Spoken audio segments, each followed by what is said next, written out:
আসসালামু আলাইকুম বন্ধুরা, আজকে আপনাদেরকে আরবিতে 1 থেকে 10 পর্যন্ত শেখাবো। যারা নতুন আছেন তাদের জন্য ভিডিও 1 আরবি হইল ওয়াহিদ, 2 আরবি হইল ইতনিন, 3 আরবি হইল তালাতা, 4 আরবি হইল আরবা, 5 আরবি হইল খামসা, 6 আরবি হলো সিত্তা, 7 আরবি হলো সাবা, তারপরে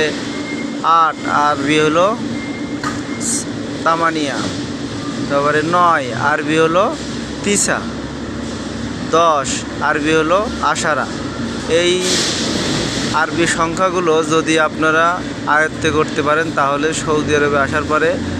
মানে টাকার যে আরবি নামটা 1 টাকা 2 টাকা 4 টাকা এইটাই আপনাদের